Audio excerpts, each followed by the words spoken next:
Día de la Expiación con el presbítero Daniel Valencia. Algo significativo. Dijimos que el séptimo mes es un mes sagrado y el número 7 en los sacrificios y en los días de celebración es un número significativo, es el día perfecto, es el día de Dios, es el número de Dios. Por eso el séptimo mes es sagrado. El primer día de este mes era la fiesta de las trompetas y en el día 10º es el día de las propiciaciones o el día de la expiación, que también cae entre septiembre y octubre. El son de trompetas el primero del séptimo mes y el día de las propiciaciones en el día 10 de ese mismo mes, el séptimo mes. Dios reinicia el contacto con su pueblo hasta el séptimo mes y son solamente 3 celebraciones. El inicio, que se celebra con trompetas y ruido y gritería, como vimos la semana pasada, y ahora el día de la expiación. Ahorita estaba estudiando la Biblia con un amigo y me decía algo de la cuaresma, me preguntaba algo de la cuaresma y le decía, bueno, es que los que siguen un calendario religioso muy rígido a veces caen en un legalismo, porque dicen, bueno, ahorita es cuaresma, ahorita no hay que comer carne, ahorita es momento de pecho, de golpear el pecho y hacer penitencias y todo eso, pero unos días antes sí hay que vivir para la carne. Los carnavales acaban de terminar. Y ellos dicen, bueno, ahorita le damos rienda suelta a la carne, ahora empieza días de ayuno. Le digo, no, para nosotros que somos cristianos, 365 días al año tenemos que vivir en sacrificio vivo, santo, agradable para nuestro Dios. Que esto es un culto que le agrada a Dios. No es cuestión de 40 días y no se come carne y no se peca. 365 días al año uno debe procurar vivir en santidad para Dios. Pero este día Dios lo escogió para que no quedaran cuentas pendientes. Si había quedado algo olvidado, si había quedado algo pendiente, este día como nación el pueblo de Israel entraba nuevamente en una relación transparente delante de Dios. Ese día se perdonaban todos los pecados del pueblo, todos los pecados del sumo sacerdote y de su familia, como vamos a ver a continuación. Entonces vamos a iniciar el estudio de esta noche. Recuerden que estos son estudios, no son mensajes. Entonces requieren como una hora de estudio, pero solamente nos quedan como 25 minutos. A las 8 a más tardar tenemos que terminar. Entonces, como es un poco larga esta lección, casi les voy a estar dictando las respuestas, porque no nos da tiempo para más. Empezamos como cada fiesta. Dios establece esta celebración.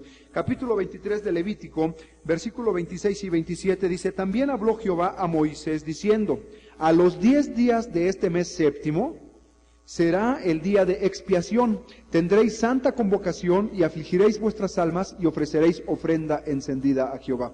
Entonces, este día se celebraba, ya vimos, ahí dice cuándo, lo vamos a ver más adelante, pero es Dios quien toma la iniciativa. Dios dice, yo quiero que tengan esta celebración, yo quiero que tengan esta práctica.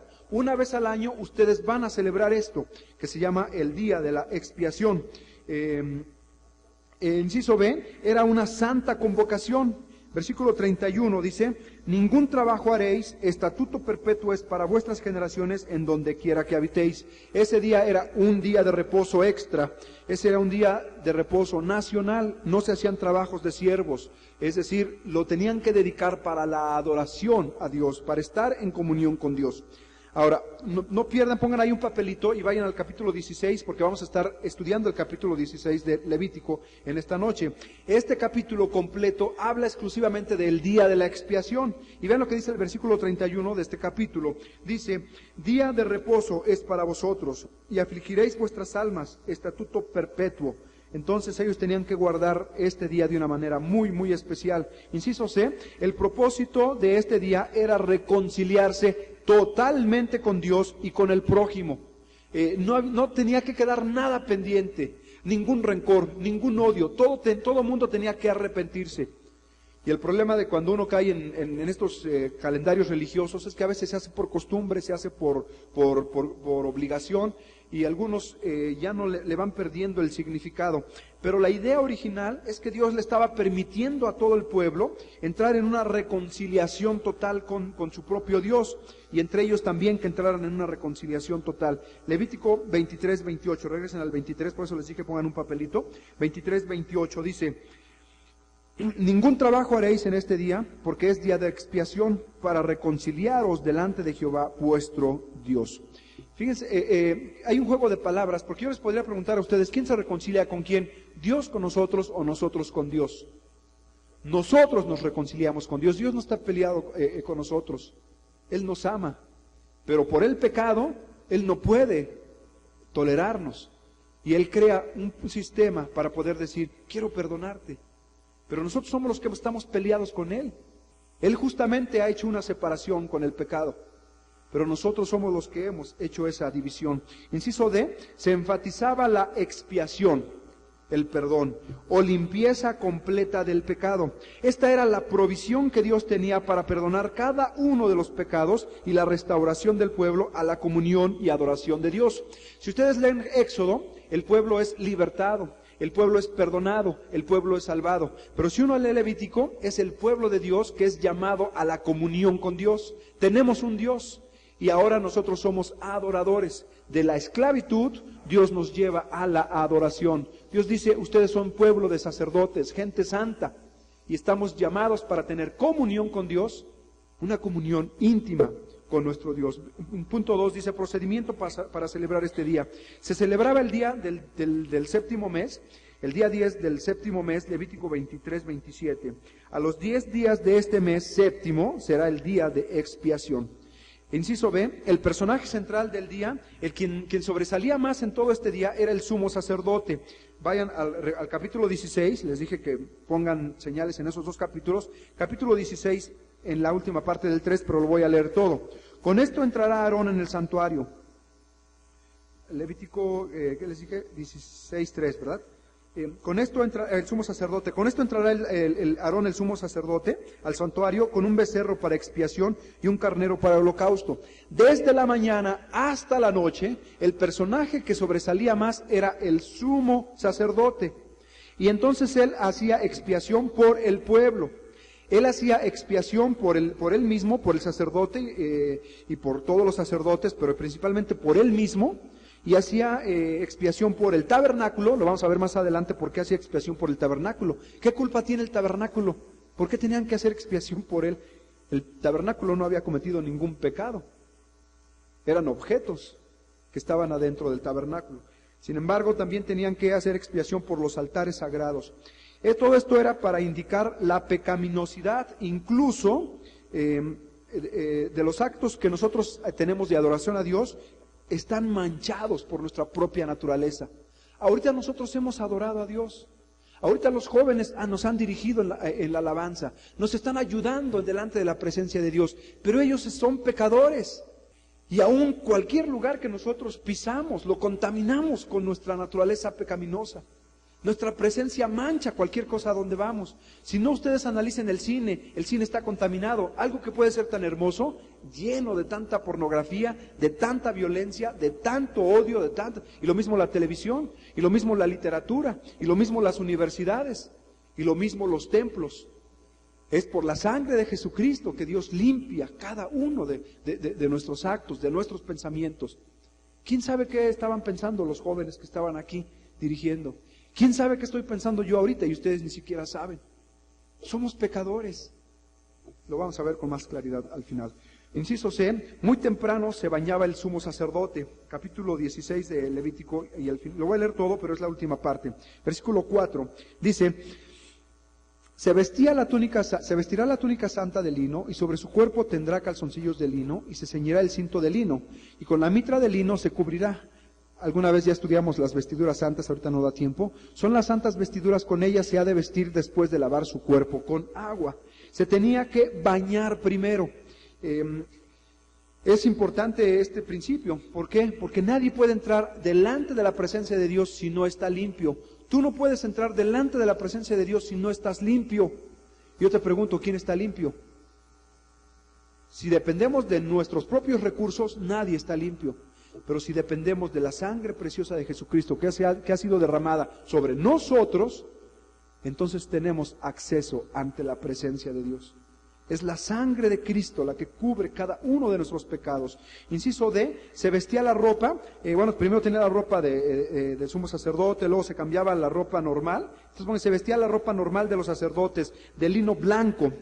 Luego dice, se quitaban sus ropas especiales para gloria y hermosura, las que se utilizaba el sumo sacerdote, y se vestía como los otros miembros de su familia. El blanco era símbolo de pureza, pero también de humildad.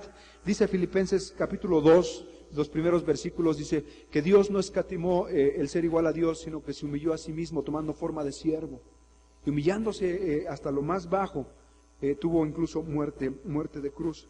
Sin embargo, dice la Biblia que este ser, Jesucristo, que es Dios mismo, era sin pecado. E inciso hacía sacrificio primero por sí mismo y por su familia. Esto es muy importante y es un principio familiar.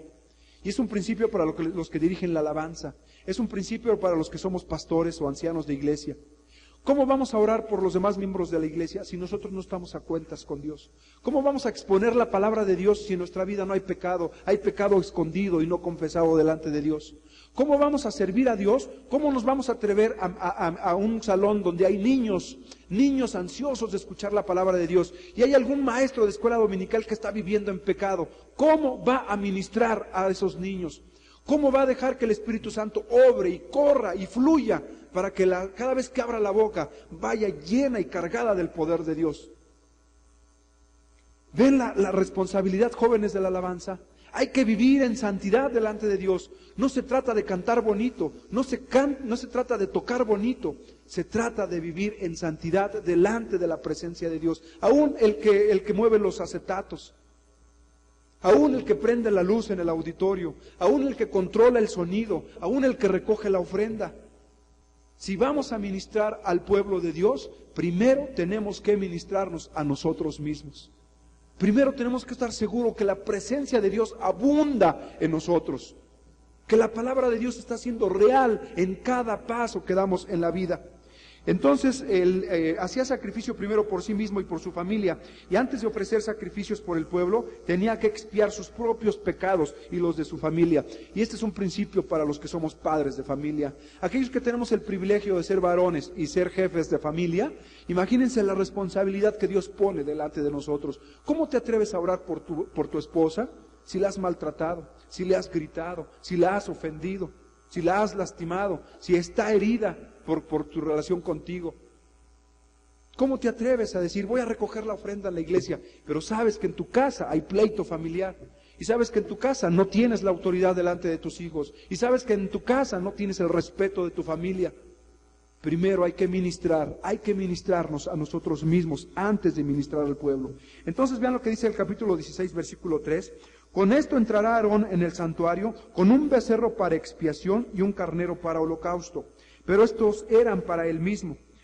Ponía sus manos sobre la cabeza del animal, vean el versículo 11, y hará traer a Aarón el becerro que era para expiación suya, y hará la reconciliación por sí y por su casa, y degollará en expiación el becerro que es suyo. Y tenía que confesar los pecados de él y de su familia. Tenía que decir, Señor, yo he pecado, yo soy el pastor de la iglesia, pero tú sabes que tuve ese mal pensamiento, no puedo engañarte a ti, Señor. Señor, tú sabes que soy el pastor de esta iglesia, pero tú sabes que lastimé a mi mujer.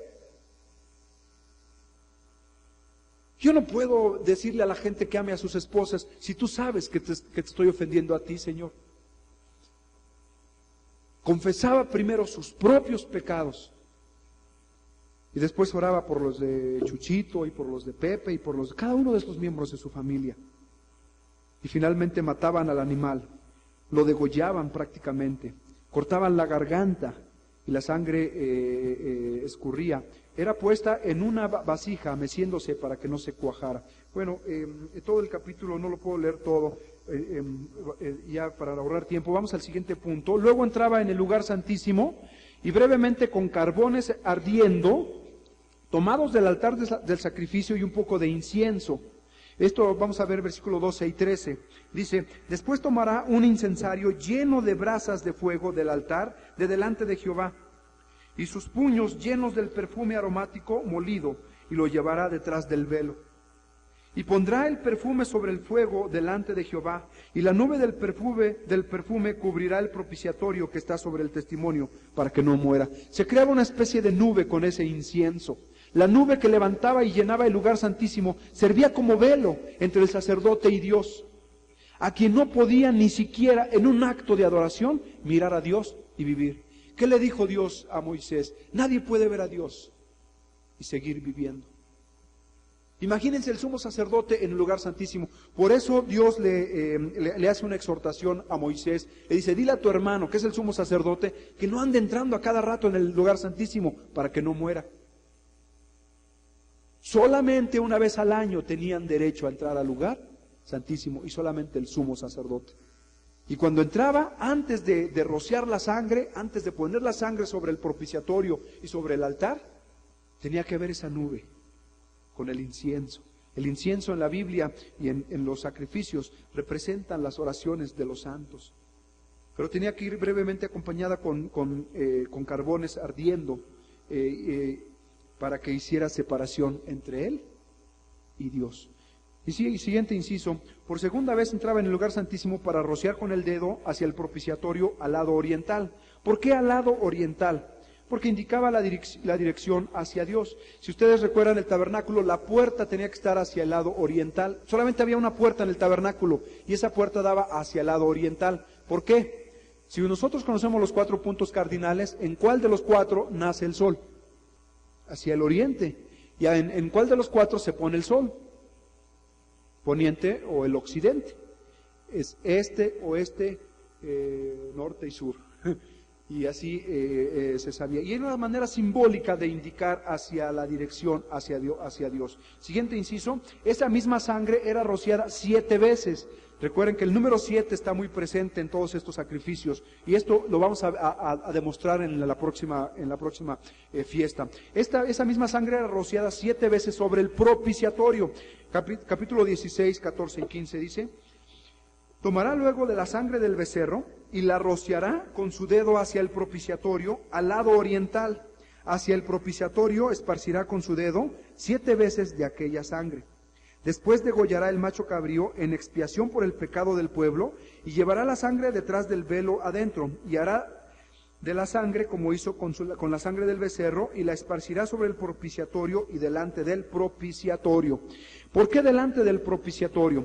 Brevemente solamente les puedo mencionar que el arca era un cajón donde estaban una muestra de la ley de Dios y una muestra del maná y la vara de Aarón que reverdeció. Esto demuestra la justicia de Dios. Con eso Dios dice, quiero que sean perfectos, quiero que sean sin pecado, quiero que cumplan mi ley. Nadie la ha cumplido, todos la hemos quebrantado. Pero esa arca, ese altar estaba cubierto con una plancha de oro que se llamaba el propiciatorio. Y sobre ese propiciatorio estaban los querubines. Entonces la sangre tenía que ser rociada sobre la plancha de oro, el propiciatorio, porque el propiciatorio representa la misericordia de Dios. Por eso tenían las mismas medidas. El arca medía de cierta manera y la plancha medía de cierta manera, el propiciatorio igualito. Ni 1 centímetro más, ni 1 centímetro menos. Eran de la misma medida. Y con esto vemos que Dios, su justicia y su misericordia son perfectas, de la misma medida. Y para que Dios pudiera satisfacer su propia justicia, las demandas de su propia justicia y santidad, tenía que cubrirlas con una medida de misericordia igual a su justicia y su santidad. Y esa medida solamente la da Jesucristo. Por eso dice la Biblia en el Nuevo Testamento que Jesucristo es nuestra propiciación. Él es nuestra propiciación. Ahí es donde vemos la misericordia de Dios. Y la sangre caía sobre el propiciatorio, porque es la sangre de Cristo que puede cubrir cada uno de nuestros pecados. También se ponía sobre el piso. ¿Por qué sobre el piso del santuario? Simbolizaba la purificación del lugar santísimo, ya que había llegado a estar inmundo por estar en contacto con gente pecadora. Vean lo que dice el versículo 16. Así purificará el santuario a causa de las impurezas de los hijos de Israel, de sus rebeliones y de todos sus pecados. De la misma manera hará también al tabernáculo de reunión, el cual reside entre ellos en medio de sus impurezas. El tabernáculo en sí no era ni pecador ni nada, son cosas, eran objetos, pero el hombre al tocarlo lo mancha todo con su pecado. Esto era algo exclusivo de este día, porque tal uso de la sangre solo se hace en esta ocasión. Cuando en el Nuevo Testamento leemos pasajes como de Hebreos y Primera de Pedro, entendemos que entonces que el uso de la sangre era el del día en que el sumo sacerdote entraba al lugar santísimo para rociar la sangre sobre el propiciatorio. Vean lo que dice Hebreos 12:24, no pierdan las partes que hemos estudiado. Hebreos capítulo 12 y versículo 24, si no lo encuentran, escúchenlo. Dice el versículo 24, a Jesús, el mediador del nuevo pacto, y a la sangre rociada que habla mejor que la de Abel. La sangre rociada, el sumo sacerdote 7 veces con su dedo y rociaba, y luego el tabernáculo y el piso del lugar santísimo, todo era santificado. ¿Recuerdan cuando Dios se le presenta a Moisés en la zarza? ¿Qué le dice inmediatamente? Quita el calzado de tus pies, porque el lugar que pisas, santo es. Y eso nos diría Dios de todo lo que tocamos. Diría, tocas el carro, el volante, ya lo contaminaste. Y tocas la puerta de tu casa, ya hemos contaminado los ríos, hemos contaminado los mares, hemos contaminado donde quiera que llegue el hombre, pobre de lo que toque. Algo tan hermoso como es la familia, el ser humano la toca y la destruye. Ya casi estamos al 2x1 de divorcios aquí en nuestro país. Está muy avanzado ya cada día cómo avanza este asunto del divorcio. Vean lo que dice Primera de Pedro 1:2. Primera de Pedro 1:2. Dice, Primera de Pedro, capítulo 1, y el versículo 2, dice, elegidos según la presciencia de Dios, Padre, en santificación del Espíritu, para obedecer y ser rociados con la sangre de Jesucristo, gracia y paz os sean multiplicadas. Y estas son indicaciones de ese día de la expiación, el día en que el sumo sacerdote entraba al lugar santísimo para rociar, para limpiar, para pedir perdón, primero por sí mismo, por su familia, y después para ministrar al pueblo. Bueno, vamos al inciso F, hacía sacrificio luego por el pueblo, primero por sí mismo, aunque aquí está mezclado un poquito lo que hacía por el pueblo y por sí mismo, pero entiendan que primero tenía que sacrificar y pedir perdón por sí y por su familia, después por el pueblo. Se escogían 2 machos cabríos, y se echaban suertes, uno para ser degollado y otro para vivir. Esto lo dice el capítulo 16 de Levítico, versículos 5, 7 y 8. Dice, y de la congregación de los hijos de Israel tomará 2 machos cabríos para expiación y un carnero para holocausto. Versículo 7. Después tomará los 2 machos cabríos y los presentará delante de Jehová a la puerta del tabernáculo de reunión. Versículo 8. Y echará suertes Aarón sobre los 2 machos cabríos, una suerte por Jehová y otra suerte por Azazel. La definición de Azazel es muy incierta, algunos dan ciertas definiciones, pero es muy incierta. Pero lo importante es lo que significaba todo este rito.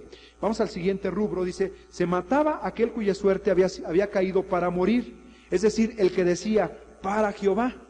Ponían las manos sobre su cabeza y confesaban los pecados del pueblo. Eso lo dice el versículo 9. Dice, y hará traer Aarón el macho cabrío sobre el cual cayere la suerte por Jehová, y lo ofrecerá en expiación. Era una especie como de suerte. Tenían 2, hagan de cuenta, 2 papelitos.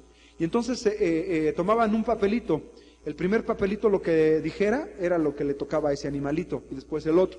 Si el primero decía para Jehová, la suerte caía. Para Jehová, ese animalito es el que tenía que morir. Eso es lo que estamos aquí leyendo en el versículo 9. Siguiente rubro dice, el sumo sacerdote entraba por 3ª vez en el lugar santísimo con la sangre y rociaba 7 veces en el arca de la alianza de Dios, confesando los pecados del pueblo. Esto ya lo leímos en el versículo 15 y 16. Al salir, rociaba el atrio con la sangre para limpiarlo y purificarlo. Ya les dije que todo lo que toca el hombre lo va ensuciando. Tenían que limpiar aún el tabernáculo completo. Luego purificaba el altar de bronce o del holocausto, untando sangre en los cuernos. 16 y 18 dice, así purificará el santuario a causa de las impurezas de los hijos de Israel, de sus rebeliones y de todos sus pecados. De la misma manera hará también el tabernáculo de reunión, el cual reside entre ellos en medio de sus impurezas. Versículo 18. Y saldrá al altar que está delante de Jehová y lo expiará. Y tomará de la sangre del becerro y de la sangre del macho cabrío y la pondrá sobre los cuernos del altar alrededor. Siguiente rubro. Llegaba el momento más peculiar de ese día. El momento más peculiar de ese día es cuando Dios te dice, ve y no peques más. Eres limpio. ¿Recuerdan a esa mujer adúltera que la encontraron en adulterio? Dice Dios, y Jesucristo le dice, ¿y ya se fueron los que te acusaban? ¿Ya? ¿Se fueron todos? Sí, ya se fueron todos. Ni yo tampoco te acuso. Vete y no peques más. Pero Jesús no estaba solapando el pecado. Jesús no le estaba diciendo a esa mujer, mira, ya, borrón y cuenta nueva, ya no lo hagas. Le estaba diciendo a esa mujer, vete y no peques más, pero ¿sabes por qué? Porque yo pronto voy a estar muriendo en una cruz por tus pecados. Y te estoy perdonando, porque yo, dice Jesucristo, estoy pagando por cada uno de tus pecados, incluyendo este del que te están acusando. Y era el momento más peculiar cuando uno se sentía libre, cuando uno decía, gracias a Dios, ya, dice el autor del Salmo, bienaventurado aquel a quien Jehová no culpa o inculpa de pecado. Bienaventurado aquel al cual Dios ya no le dice pecador, le dice redimido, le dice salvo, le dice perdonado. Y este era el momento, bueno, uno de los momentos más peculiares, porque también el de la entrada al lugar santísimo, todo el día estaba muy cargado de mucho simbolismo, de una gran importancia. Entonces llegaba el momento más peculiar de ese día, tomaba al macho vivo, cuya suerte decía para Azazel, ponía sus manos sobre la cabeza del animal y confesaban los pecados del pueblo. Entonces el animal era llevado al desierto, a un lugar inhabitado, cargando el pecado de todo el pueblo, a lugares inhabitados. Vean Levítico 16, 20 al 22, dice, cuando hubiere acabado de expiar el santuario y el tabernáculo de reunión y el altar, hará traer el macho cabrío vivo. Y pondrá Aarón sus 2 manos sobre la cabeza del macho cabrío vivo, y confesará sobre él todas las iniquidades de los hijos de Israel, todas sus rebeliones y todos sus pecados, poniéndolos así sobre la cabeza del macho cabrío, y lo enviará al desierto por mano de un hombre destinado para esto.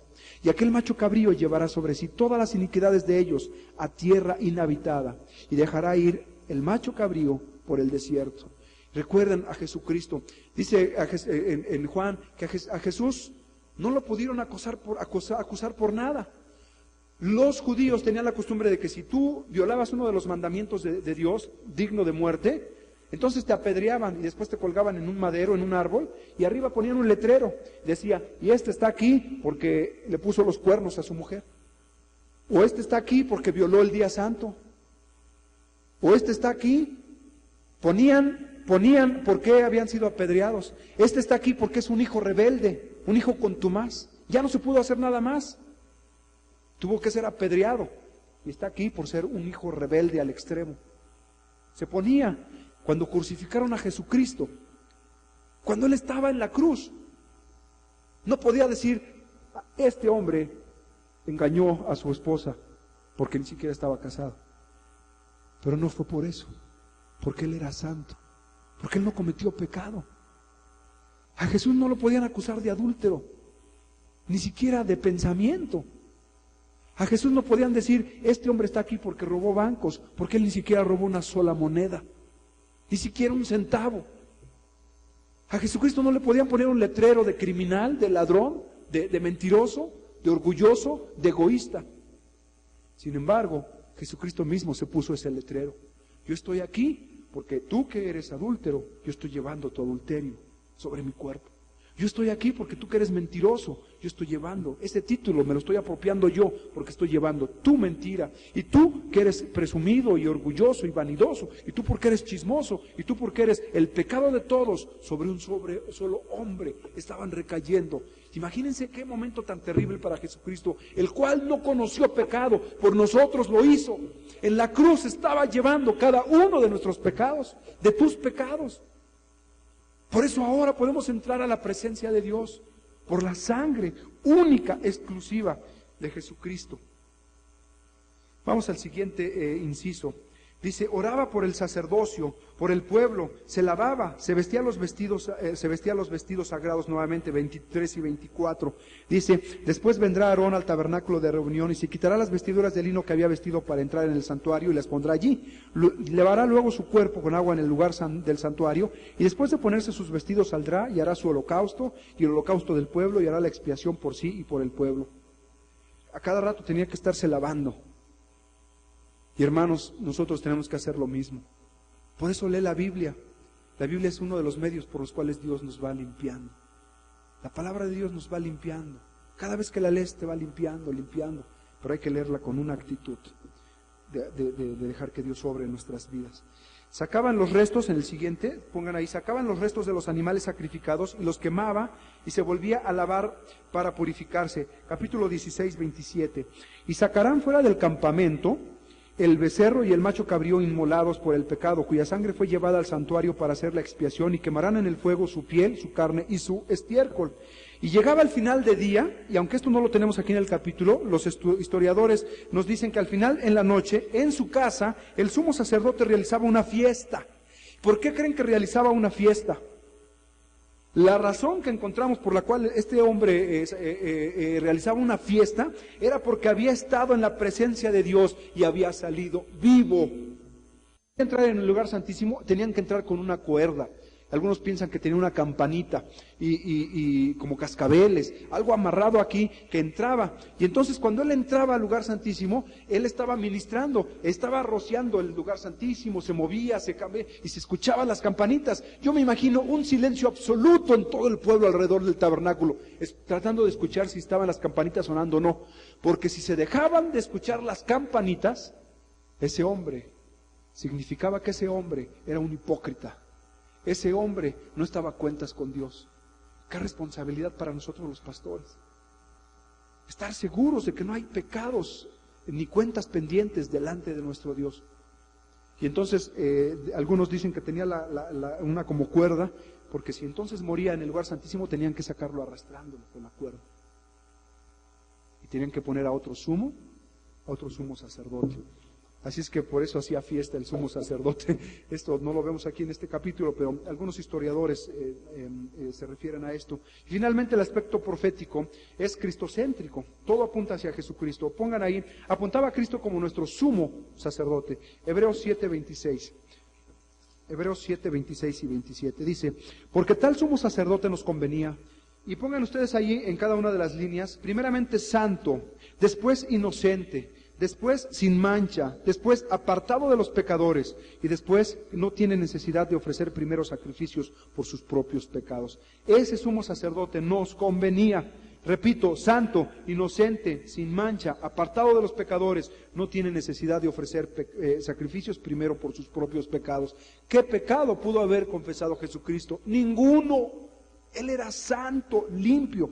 Inciso B, Cristo abrió el camino directo a Dios. Hebreos 10, 19 y 20 dice, así que hermanos, teniendo libertad para entrar en el lugar santísimo por la sangre de Jesucristo, por el camino nuevo y vivo que Él nos abrió a través del velo, esto es, de su carne. Y teniendo un gran sacerdote sobre la casa de Dios, acerquémonos con corazón sincero, en plena certidumbre de fe, purificados los corazones de mala conciencia, lavados los cuerpos con agua pura. Inciso C, para participar en la fiesta de los tabernáculos, que es la última, la fiesta que vamos a estudiar la próxima semana, uno necesita primero experimentar la tristeza por el pecado.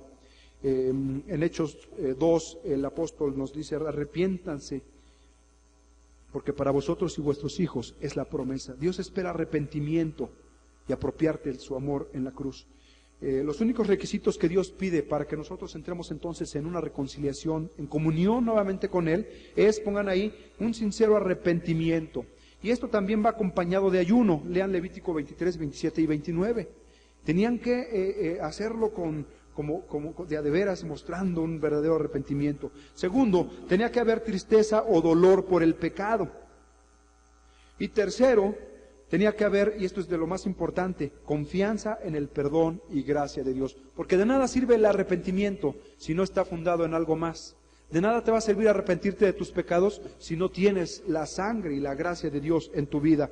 Entonces tiene que haber una confianza en el perdón y la gracia provista de parte de Dios. Les invito para que lean con su familia el Levítico 16, leanlo completo el capítulo, y después cada miembro de la familia comente lo que más le impactó del capítulo. Y si pueden explicar esta lección a alguien más, pues les va a beneficiar en gran manera.